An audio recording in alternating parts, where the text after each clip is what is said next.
këm dash me lindën, shumë persona më kanë thonë mos e sjell në jetë. Une kom sakrifiku shumë për vajzat e tua. Po kom sakrifiku edhe për vajzën e dytë shumë lera. E kom bo një sakrificë të ejtë madhe, për ta se lindjen e saj kur e kom...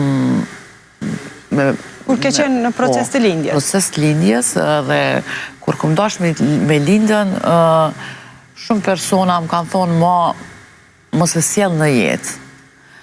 Edhe unë e kom vendos vete, kom marrë për sipër edhe kom thonë që unë e kom e lind këtë vajzë, këtë fëmijë. Edhe kom e bo gjithë shka për të, edhe kof nevoja dhe kom e fliu jetën time. Edhe kom sjell njetë, Allajën, kom shku në Amerikë, faktu në shkova për një vizit atje, se edhe motrën edhe po... Familjar, motra, shoqëri, po. Edhe ndodhi linda atje. Linda veç vetë. Pa përkrajen e anës mashkullit, pa kërkan, edhe erdha në Kosovë këtheva prapë. Ishte kjo ndjenësje për jetove të lindës vajzën vetëm, Fjolla? Ishin sa momente kur unë e linda Allajën edhe do fke me shku, tash dokumentat e këto e krejt.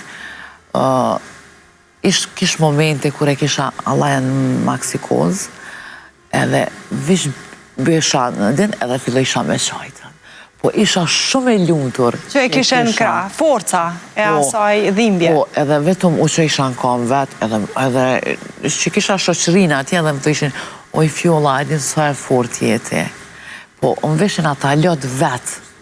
Adin, kur u këthejsha e këshosha e që akum sjell njetë, o zëtë faleminderit, thëjsha, edhe mu e këshin krejt ato sakrifica, thëjsha, kur gjës të koka, as me lindë, as kur gjo, kur pesis që njetë një kryes, ajo ishte një gjo... Mrekulli, një fort.